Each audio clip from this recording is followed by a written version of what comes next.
to talk about the Congress and the Congress's fantastic campaign, which has caught everybody's imagination, by the way. That वो जो मिजोरम में जो पदयात्रा है राहुल गांधी साहब की, वो तो मतलब मजा आ गया देख के यार. Is our old friend Mr. Bharat Singh. Bharat Singh जी नमस्कार. नमस्कार. How are you, sir? Navratra की आपको बहुत बहुत शुभकामनाएं. जय माता दी. Thank you sir, thank you for coming. आपको और आपके चैनल पे जो देखने वाले हैं सभी को नवरात्रि की बहुत बहुत शुभकामनाएं, बधाई. Wonderful sir. सर ये राहुल गांधी जी की जो पदयात्रा रही मिजोरम में, ओवरवेलमिंग सपोर्ट, मतलब क्या सपोर्ट मिला यार, मतलब जबरदस्त. तो ये किस चीज का अंदेशा है? कांग्रेस मिजोरम भी जीत रही क्या भरत सिंह साहब? देखिए राजीव जी, जिस तरह से अभी मैं थोड़ा बहुत सुना गणेश खामकर जी को, भाजपा को, जिस तरह से वो कॉन्फिडेंस से बोल रहे थे, वो दिखा नहीं कॉन्फिडेंस. आंखें कहीं और थी, आवाज कुछ उनका साथ नहीं दे रहा था, लफ्ज कुछ और बोलना चाह रहे थे, वो कुछ और बोल रहे थे. सर बीजेपी के प्रवक्ता हैं, बीजेपी के प्रवक्ता हैं, वो ये बोलेंगे राहुल गांधी जीत रहे हैं, क्या बात कर रहे हैं? नहीं, ये अपेक्षा नहीं कर सकता है कोई. मैं भी अपेक्षा नहीं करता हूं, लेकिन एक कॉन्फिडेंस होता है ना कि अंदर लफ्ज भी साथ दे, जुबान भी साथ दे, तब मजा आता है ना. अरे भाई, आपके पास देश के चमत्कारिक प्रधानमंत्री हैं जो नगर सेवक के चुनाव को भी जिताते हैं. जब आपने हैदराबाद की बात की तो वहां पे बैठे थे जिताने के लिए. तो आप मिजोरम नहीं जीत सकते, आप जो है राजस्थान नहीं जीत सकते, आप जो है छत्तीसगढ़ नहीं जीत सकते, आप मध्य प्रदेश नहीं जीत सकते, आप तेलंगाना नहीं जीत सकते. आप लाइए ना, वो कहाँ गया कॉन्फिडेंस? 10 साल में हिल गया. लेकिन वो तो बोल रहे हैं कि राजस्थान में हमारी जीत जो है वो बहुत बड़ी होगी इस बार, ऐसा करके उन्होंने कहा है. अब भाई मुझे तो नहीं लग रहा, क्योंकि पूरी बात सुन रहे हैं हमारे जो खुद के संवाददाता जो हैं ग्राउंड पर हैं राजस्थान में, हर जगह पर, जैसलमेर में, जोधपुर में, जयपुर में, अजमेर में भी, वहाँ ग्राउंड रियलिटी तो कुछ और है यार. मतलब वो तो जरा वन साइडेड लग रहा है मामला. भरत सिंह साहब जी, देखिए, मैंने फिर कहा ना, मैंने एक सवाल सिर्फ ये मैंने पूछा, और ये मैं जानना चाहता था कि मैंने जुबा जो होती है ना, लफ्ज जो होते हैं वो होठों से मिलने चाहिए, जुबा से मिलने चाहिए, तो ये नहीं दिख रहा था मुझे. मैं इसलिए कहा, उन्होंने तो कह दिया कि मैं 5 राज्य हम जीत जाएंगे. मिजोरम में थोड़ा सा बोले कि मिजोरम में अभी तक हमारी सरकार या किसी की सरकार, कांग्रेस की सरकार नहीं आई है. लेकिन उनको ये नहीं पता है कि आज मिजोरम में जो आपने कहा कि राहुल जी की पदयात्रा में जो आपने देखा माहौल, और देश देखा, देश ने पूरा देखा, हम तो देख ही रहे हैं, कांग्रेस के लोग तो देख ही रहे हैं. तो जो माहौल दिख रहा है ना, वो ये दिख रहा है कि भाजपा पूरी तरह से वहां हाफ नहीं है, पूरी तरह से साफ है मिजोरम में. और आपने जो कहा ना कि राजस्थान की जो बात किया ना, शायद आपके रिपोर्टर वहां पे जो है ना, वो एकदम सत्य कह रहे हैं. कि मैंने पिछली बार कहा था और आज भी मैं आपके चैनल पे कह रहा हूं कि कम से कम हम 122 सीट वहां पे ला रहे हैं, कम से कम जी. कंफर्म 122 सीट हो रही है, ज्यादा हो सकती है, कम नहीं होगी. और छत्तीसगढ़ में तो मैं नहीं कह रहा हूं, ये तो भाजपा के लोग हैं ना, वो भी कह रहे हैं कि भैया हमारा तो सुपड़ा साफ हो गया है, 70 सीट कांग्रेस वहां पे आ रही है. And so is the case with Madhya Pradesh, by the way. और मध्य प्रदेश की बात करें, जहां पे टफ लड़ाई दिखा रही है सारी मीडिया, क्या करे बेचारे, वो भी परेशान है, उनको भी दिखाना पड़ता है. नहीं दिखाए तो परेशानी हो जाएगी, कभी भी एयर बंद हो जाएगा, उनका एयर शो बंद हो जाएगा. तो ये टफ दिखा रहे हैं, और टफ ये दिखा रहे हैं कि भैया कांटे की लड़ाई है. राजीव भाई, जिस प्रदेश का मुख्यमंत्री ये कहे, क्या मैं फिर से मुख्यमंत्री बन सकता हूं क्या? 15 साल का मुख्यमंत्री अगर जनता के बीच में जाए और ये कहे कि मैं मुख्यमंत्री बन सकता हूं क्या, आप बताइए. यानी कि उस मुख्यमंत्री ने पिछले 15 सालों में कोई काम नहीं किया. दूसरा, उस राज्य में अगर केंद्रीय मंत्रियों को उतारा जा रहा है, यानी कि वहां के मंत्रियों ने काम नहीं किया. जब सांसदों को उतारा जा रहा है, यानी वहां के विधायकों ने काम नहीं किया. तो जनता किसके नाम पे वोट देगी?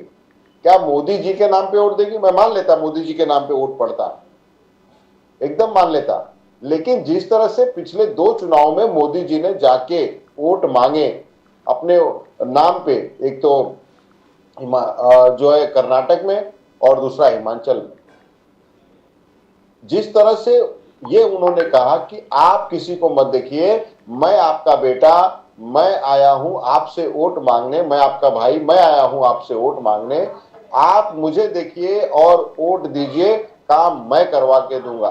लेकिन दोनों प्रदेशों की जनता ने बुरी तरह से नरेंद्र मोदी जी को नकार दिया। तो ये कहीं ना कहीं माहौल दिखा रहा है ना कि आपके पास 3-3 राज्यों के और 3-3 बार के मुख्यमंत्री, चाहे वसुंधरा राजे सिंधिया जी को ले लीजिए, चाहे वो शिवराज सिंह चौहान जी को ले लीजिए, चाहे आप रमन सिंह को ले लीजिए, 15-15 सालों से जो आपके राजनीतिक एक ग्राफ को बढ़ा रहे थे जिस राज्य में, आप उनका नाम लेने से कतरा रहे हैं। तो ये कहीं ना कहीं दिखा रहा है कि भाजपा का बुरी तरह से सफाया हो रहा है वो तीनों राज्यों में, जहां हमारी 2 सरकार तो हमारी है ही है, हम तो वहां रिपीट कर रहे हैं। और पहले भी आप ही की सरकार थी, वहां पे धोखा होने के पहले वो तो चोरी की सरकार चला रहे हैं, चोरी की सरकार चला रहे हैं।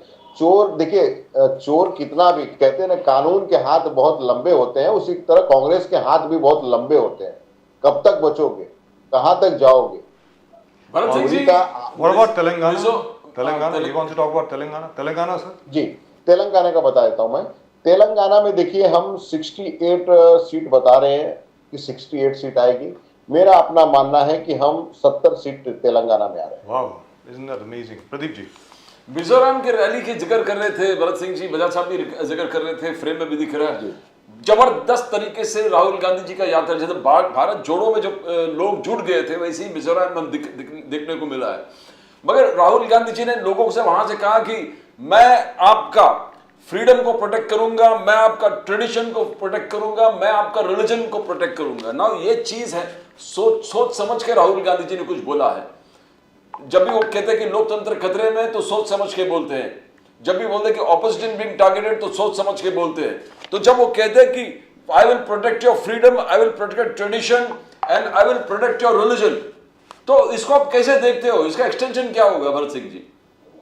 देखिए, जिस तरह से वहां की स्थिति हुई है इस समय, अगल बगल में आप देखिए क्या स्थिति हुई, महिलाओं के साथ कैसा अत्याचार हुआ, किस तरह से आज भी मणिपुर जल रहा है। उसी के बगल में लगा हुआ सटा हुआ ये राज्य है जहाँ मैतेई समाज और जो है दूसरा एक समाज, दोनों समाज जो वहाँ पे कुकी और मैतेई समाज जो रहते हैं, किस तरह से आपस में भाजपा की सरकार ने किस तरह से आपस में लड़ा के रखा है। देश के प्रधानमंत्री को हर जगह की बात करने के लिए, हमास पे बात करने के लिए समय है, इजराइल पे बात करने के लिए समय है, लेकिन अपने देश में जहां अंगार लगा हुआ है, पिछले मुझे लगता है 4 महीनों से जल रहा है, आपको उसकी सुध नहीं है, लेकिन आपको विदेश में जो है वो सबकी सुध लेते हैं। घर वालों की सुध कब लेंगे? और कहीं ना कहीं ये दिख रहा है और मिजोरम की जनता को ये लग रहा है कि राहुल गांधी जी ही एक ऐसे नेता है जो हमारे जख्मों पे मरहम लगा सकते हैं और हमें हमारा अधिकार दिला सकते हैं। तो इसी वजह से आज जो जनता का प्यार और जनता जो उमड़ के सड़कों पे आई है, ये राहुल जी का प्यार दिखा रहा है। देश के प्रधानमंत्री क्या इसी तरह से खुल के लोगों से मिल सकते हैं क्या राजीव जी? मुझे आज आप बताइए, जिस तरह से राहुल जी आज लोगों के साथ मिलते हैं, प्यार से बात करते हैं, गले लगाते हैं, क्या देश के प्रधानमंत्री ने एक विजुअल मुझे बता दीजिए पिछले 10 सालों में क्या इसी तरह से जनता के बीच में जाके मिले हो या गले से प्यार से किसी को लगाया हो? हमारे देश के लोग हैं जिसको आप 2014 के पहले कहते थे मैं आपका भाई हूं, बेटा हूं, मुझे आप जो है चुनाव जिता दीजिए, मुझे प्रधानमंत्री बना दीजिए, मैं आपके बीच में रहूंगा। आप तो कभी रहे नहीं बीच में, विदेशों में ज्यादा रहते हैं, 8,000 करोड़ की प्लेन बनवा लिए, अब उसी से घूमते रहते हैं। आपको फुर्सत कहाँ है? अगर फुर्सत होती तो मणिपुर इस तरह से नहीं चलता। अडानी जी का कोयला, आज राहुल गांधी जी ने बहुत अहम चीज को उठाया है और पूरे जबरदस्त तरीके से उठाया कि अडानी जी का कोयला जब इंडोनेशिया से निकलता है और भारत पहुंचता है तो 12,000 करोड़ का फायदा होता है अडानी जी को, जो अलग अलग उनके सेगमेंट है, इलेक्ट्रिसिटी हो गया अलग अलग। तो ये 12,000, तो राहुल गांधी जी का कहना है कि पहले आरोप लगाया था 20,000 करोड़ का हिसाब मांगे थे इस सरकार से, 20,000 करोड़, और आज राहुल गांधी जी ने कहा कि 12,000 करोड़ का प्रॉफिट जो अडानी जी कमाते सिर्फ कोयला वहां से इधर पहुंचते पहुंचते, टोटल 32,000 करोड़ का हिसाब मांगा है सरकार से। और क्या अडानी जी को फेवर कर रहे हैं, ये राहुल गांधी जी। तो इस चीज को आप कैसे देखते हो? बार बार अडानी जी का नाम लेके, पहले 20,000 करोड़, अभी 12,000 करोड़ टोटल। राहुल गांधी जी कह रहे हैं कि 32,000 करोड़ का आपको जवाब देना पड़ेगा। भरत सिंह जी। नाम्बियाल जी, देखिए, जिस तरह से कोयला काला होता है उसी तरह से पूरी भाजपा काली है। अगर देखा जाए पिछले 9 सालों में अगर किसी ने तरक्की किया है वो देश के सबसे बड़े उद्योगपति अदानी ने तरक्की किया है। आपको याद होगा पिछले 9 साल पहले अदानी कहां थे? 600 से ज्यादा नंबरों से पीछे थे, वो 1 नंबर पे भी आ गए, अभी कुछ दिन पहले नंबर 2 पे खिसक गए। तो आखिर ऐसा क्या चमत्कार है, मुझे भी समझना था, देश को भी समझना था, ये राहुल जी को भी समझना था। मुझे लगता है शायद ये नाम्बियाल जी आपको समझना है, क्या देश में एक ही उद्योगपति है जिसको सारा व्यापार दे दिया जा रहा है? जल से लेके, थल से लेके, आसमान से लेके, कोयला से लेके, बिजली से लेके, तेल से लेके, सड़क से लेके, पानी से लेके, हर चीज अगर अदानी को दिया जा रहा है तो इसमें राज क्या है? क्या इस देश में और उद्योगपति नहीं है क्या? रतन टाटा नहीं है क्या? क्या अंबानी नहीं है क्या? हर चीज, चाहे वो बिरला को ले लीजिए, बहुत ऐसे उद्योगपति हैं जो कि बोली लगाते हैं, मगर ऐसा क्या है अदानी में कि सारा चीज अदानी को ही दे दिया जाता है? तो ये तो स्वाभाविक है ना कि उंगली उठेगी। और 32,000 करोड़ का जो हिसाब राहुल जी मांग रहे हैं वो साबित कर देना आके, भाई आप तो संसद में जवाब देते नहीं है, और जब जवाब अगर सवाल कर दे तो उसकी जो है सदस्यता को रद्द करवा देते हैं। भले सुप्रीम कोर्ट का हंटर आपको पड़े तो भी आपको फर्क नहीं पड़ता है। तो ये सारा माजरा पूरे देश की जनता देख रही है, और कहते हैं ना कि कोयले की दलाली में हाथ काला जरूर होता है। याद रखिएगा कि देश के प्रधानमंत्री को याद रखना चाहिए, भाजपा को याद रखना चाहिए कि जो आप दलाली कर रहे हैं, कोयले की दलाली, चाहे देश की दलाली, चाहे वो किसी बड़े उद्योगपतियों की दलाली, अगर आप करेंगे तो आज नहीं तो कल इसका भुगतान आपको भुगतना पड़ेगा, और इसी देश में भुगतना पड़ेगा, इसी देश की जनता के सामने भुगतना पड़ेगा। और आप जनता के बीच में जाएंगे तो जनता को आपको जवाब देना पड़ेगा। राहुल गांधी जी आगे पूछे भी है कि परिवारवाद, जब प्रश्न पूछा उनको तो कहा कि परिवारवाद आप मुझे बताइए, बीजेपी हमसे बताइए परिवार, आप हमको ये इशू में बताइए कि अमित शाह बताए परिवारवाद क्या है। राहुल गांधी जी ने एकदम रिटेलिएशन में बोले, उन्होंने कहा कि राजनाथ सिंह बताए हमको परिवारवाद क्या है, उन्होंने कहा अनुराग ठाकुर हमको बताए कि परिवारवाद क्या है। ये पहले बार है कि राहुल गांधी जी खुले आम एक चुनौती के समान बीजेपी को प्रश्न पूछ रहे हैं, इसका जवाब आप दो, इन तीनों नाम का जिक्र करते हुए। तो क्या जो मोदी जी बार बार कह रहे थे परिवारवाद, तुष्टीकरण, भ्रष्टाचार, तो इस चीज का भी खुलेआम राहुल गांधी जी सामना चैलेंज स्वीकार करके उनको पूछ रहे हैं कि आप बताइए तो how do you see it Bharat Singh ji? देखिए, राहुल जी ने आज जो कटाक्ष किया है, अगर सवाल जो कहा है, पूछा है भाजपा से परिवारवाद की, तो मैं आपको मोटे तौर पे 2 प्रदेशों में जो मुझे जानकारी अभी लिया मैंने, और जो मुझे पता है, क्योंकि मैं उत्तर प्रदेश से आता हूं, तो मैं आपको उत्तर प्रदेश का पहले हाल बता दूं कि उत्तर प्रदेश में नाम्बियाल की 32 ऐसे नेता हैं जिनके परिवार के लोग जो है वो आज राजनीति में है, चाहे वो भाई हो, चाहे वो बहन हो, चाहे वो पत्नी हो, चाहे मतलब दादा दादी, कोई ना कोई परिवारवाद से ही आया हुआ है। राजनाथ सिंह का नंबर 1 है, पंकज सिंह उनके लड़के हैं, राजवीर सिंह है, पिता उनके दादा कल्याण सिंह उत्तर प्रदेश के मुख्यमंत्री रह चुके, मेनका गांधी उनके पुत्र वरुण गांधी, फिर शर्मिला मौर्य स्वामी प्रसाद मौर्य की जो है पुत्री है, कौशल किशोर जयदेवी उनकी पत्नी है, ब्रिजभूषण सिंह प्रतीक पत्नी उनका प्रतीक बेटा उनकी पत्नी, वो भी जो है सांसद और एमएलए है, कीर्तिवर्धन सिंह, आनंद सिंह के लड़के हैं, हेमा मालिनी का ले लीजिए आप, सनी देओल देख लीजिए, धर्मेंद्र देख लीजिए, रीता बहुगुणा जोशी, हेमंतवती नंदन बहुगुणा और कमला विजय बहुगुणा उनके परिवार से आते हैं। चाहे वो प्रवीण निषाद का ले लीजिए, संजय निषाद मंत्री बने हुए हैं, उनके बेटे हैं। ये तो हो गया उत्तर प्रदेश के, मैं नाम गिना के आपको बता रहा हूं कि ये नाम और इनके जो है बच्चे वो चाहे पत्नी हो, चाहे वो पुत्र हो, वो चाहे सांसद बने हैं, मंत्री बने हैं। आप आ जाइए मध्य प्रदेश में, जहां अभी इन्होंने चुनाव जहां डिक्लेयर किया है अपने उम्मीदवारों को, उसमें आपको बता दूं ध्रुव नारायण सिंह, उनके गोविंद सिंह बेटे हैं, उनको जो टिकट मिला है, सरला रावत को टिकट मिला है, मेहरबान सिंह की पत्नी है, जयदीप पटेल है, वो रंजना बघेल के पूर्व मंत्री है, उनके जो है बेटे हैं, वीरेंद्र सिंह लंबनदार, वो शिवराज सिंह लोधी के बेटे हैं, कामाख्या प्रताप सिंह मानवेंद्र सिंह के बेटे हैं, नीरज ठाकुर वो प्रतिमा सिंह के बेटे हैं। तो ये अगर भाजपा कहती है परिवारवाद की बात करती है तो बहुत लंबी फेहरिस्त है, मैं आपको बता दूं, बहुत लंबी फेहरिस्त है।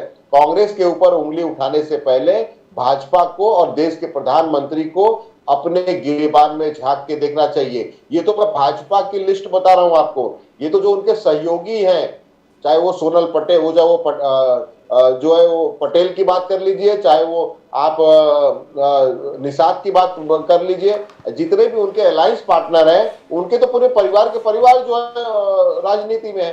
तो परिवारवाद की बात करना कम से कम भाजपा के मुंह से शोभा नहीं देता है। जिसके घर शीशे के हो वो दूसरे के घरों पे पत्थर नहीं मारा करते हैं। भरत सिंह जी, दूसरी चीज आपके खिलाफ ये कही जा रही है बार बार भारतीय जनता पार्टी द्वारा कि नरेंद्र मोदी जी के आने के बाद 2014 में नरेंद्र मोदी जी के आने के बाद जो एक हिंदू वोट है वो कंसोलिडेट हो गया। आप जो है कांग्रेस जो है ये पूर्ण कोशिश कर रही है कि किसी भी तरीके से कास्ट सेंसस की बात करके, जातीय जनगणना की बात करके इसको दोबारा जातियों में बांटा जाए।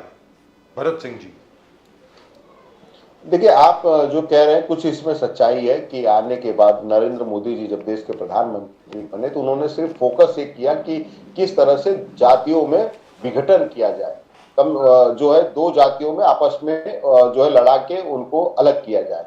तो उन्होंने जो हिंदुत्व का जो एक नारा देते हैं कि हम ही जो पार्टी है वो पार्टी है जो हिंदू को बचा सकते हैं, हिंदुत्व को खतरे में नहीं लाने देंगे, ऐसा नारा बार बार देश के प्रधानमंत्री करते हैं। शायद मुझे लगता है कि राजीव भाई आप तो बहुत अच्छी तरह से जानते हैं, चुनाव महाराष्ट्र में है, बगल में गुजरात है, वो 15 साल अगर वहां पे मुख्यमंत्री थे तो 15 साल में उनकी राजनीति किस बेस पे तैयार हुई थी? वो पूरी उनकी बेस थी हिंदू और मुसलमान पे। और वही उन्होंने देश में वही पैटर्न जो मुझे लगता है कि गुजरात वाला जो पैटर्न था वही उन्होंने देश के ऊपर लाके रख दिया, हिंदू मुस्लिम कर दो। और देश की जनता, देखिए हमारे देश की जनता आदिकाल से बहुत ही भावुक जनता है।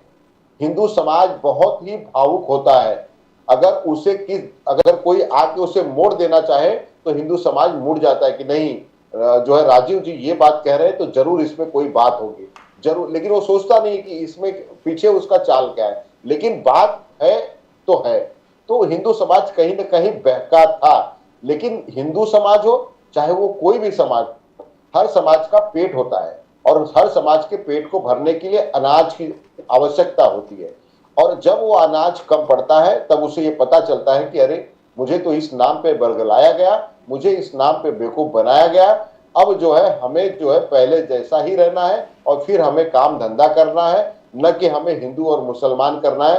क्योंकि ये तो नेता है और ये देश के प्रधानमंत्री इस तरह से जो बरगलाने का काम किए थे, शायद कुछ जनता उस पर भावुक होके जो है वो अपना स्टैंड बदल दी थी। लेकिन फिर से देश की जनता स्टैंड पे जो स्टैंड बदला था वो फिर से अपने स्टैंड पे आ रही है, पहले वाले पे, सभी जाति धर्मों को लेके चलने वाली। क्योंकि सबसे बड़ी जो भूख होती है वो पेट की भूख होती है। उस भूख के आगे मुझे लगता है कि कोई हिंदू, कोई मुसलमान, कोई सिख, कोई ईसाई कुछ नहीं होता है, क्योंकि सबको खाना पड़ता है। और आज जो है भाजपा के राज में खाने के लाले पड़ गए हैं और वो अपना खाना किसी न किसी थाली में, बगल वाली के थाली में ढूंढ रहा है। तो उनको दिख रहा है कि 60 साल जिसने सरकार चलाया था, कम से कम ऐसी नौबत नहीं आई थी।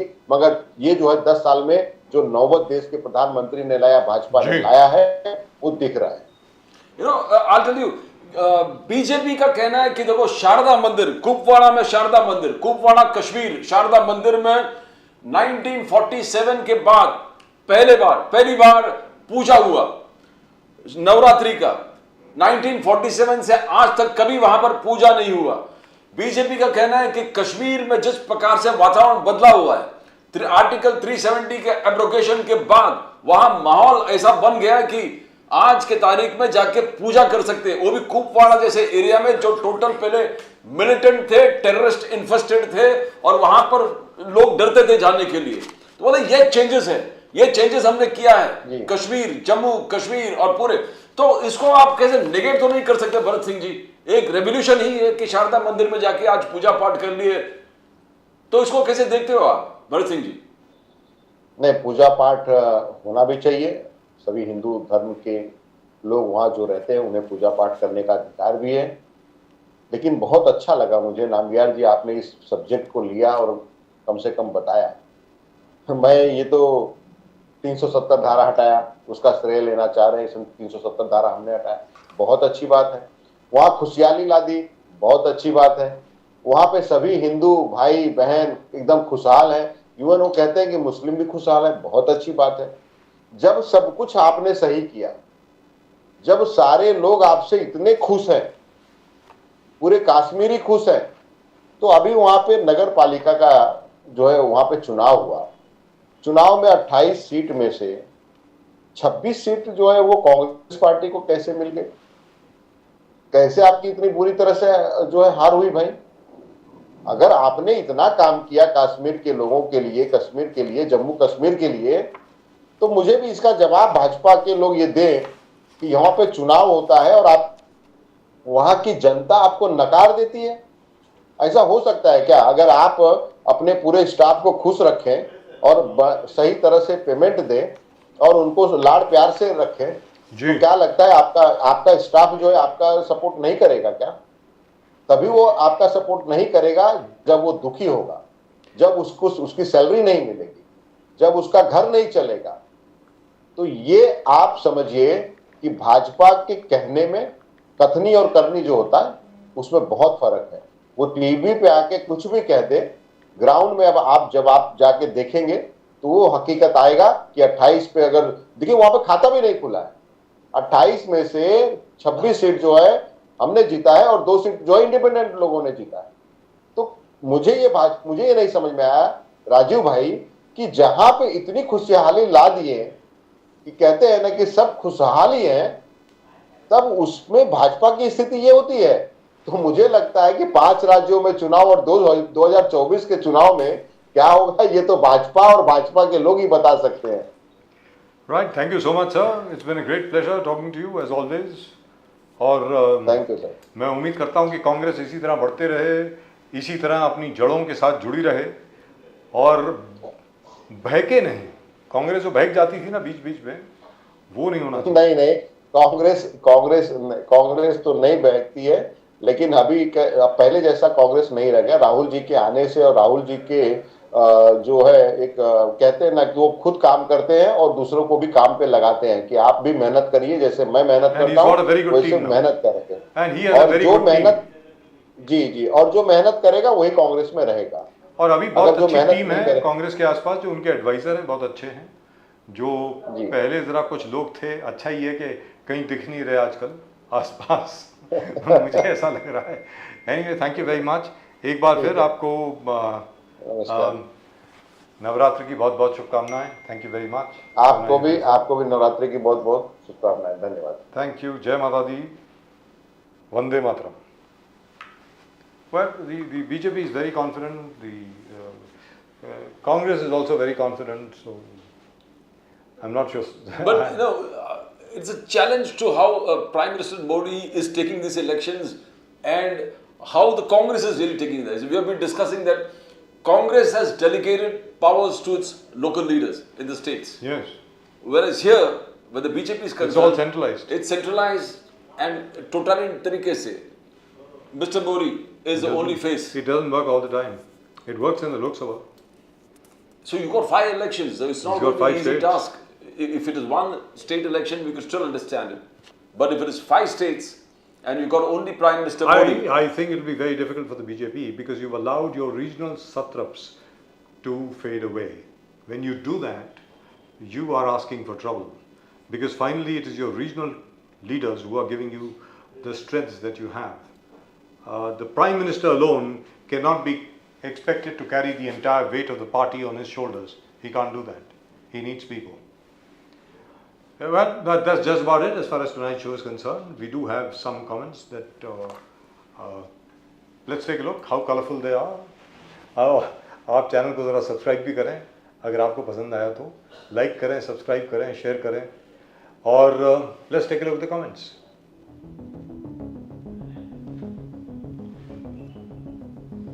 There is Mr. Shetty yesterday, I think, ha, Pappu. Bhagwati flowers PM 9WN. अभी तो रावण है पप्पू. पप्पू कैसे हो गया था? नहीं, वो रावण का सिर्फ एक ही दिन आया था, उसके बाद नहीं आया. उसके बाद they suddenly realise they made a mistake. हमारे कंट्री को भोंदू PM नहीं चाहिए, राहुल गांधी खान जैसा. अच्छा, his name is Khan now. Yes. Alright. क्योंकि वो सपना तुम लोगों का सपना में ही पूरा हो सकता है. Right. I didn't know I wanted Rahul Gandhi as PM. I didn't know that, but anyway. अंध नमाजियों सपना देखो. जी. राहुल गांधी खान कभी प्राइम मिनिस्टर नहीं बनेगा. Unemployment rate in our country 6.5% in 2023. You अंध नमाजी funded by Congress. All right. This gentleman has sent us 4 comments. Do we have any more comments, please? There's one more. Same guy again. Funded by the Congress. We haven't received any money yet. I must go send a bill. Pradeep ji, we have to send a bill. Yes. Congress को bill भेजना पड़ेगा भाई कि हम लोग आपके channel हैं, आप क्या कर रहे हैं आपके लिए. आप कुछ कीजिए. अब तो लोग भी बोल रहे हैं कि हम तो प्रोपेगेंडा चैनल हैं आपकी. Rahul Gandhi best for prime minister. What this WTF? You understand what that means? Vegan panda. All right. सबको मालूम है इसका क्या मतलब है. That's it. So the Congress draws very, very violent and passionate reactions. That's just about it. From both Pradeep ji and myself, आप सब लोगों को नवरात्र की एक बार फिर बहुत बहुत शुभकामनाएं. We'll of course be back with you tomorrow. आप चैनल को लाइक करें, शेयर करें, चैनल को सब्सक्राइब करें अगर आप चाहते हैं तो, अगर आपको पसंद आया चैनल तो. But we would like you to subscribe to the channel. That'll be nice. और वो बेल आइकन है उसके ऊपर अगर आप क्लिक करेंगे तो as soon as something new comes up on the channel you'll be notified. तो please do that. As far as we are concerned, we'll of course be back with you tomorrow. तब तक के लिए nation now की पूरी team से, प्रदीप जी और मेरी तरफ से आप सब लोगों को नमस्कार. जय हिंद, जय महाराष्ट्र, जय भवानी, जय शिवाजी, वंदे मातरम. वंदे मातरम.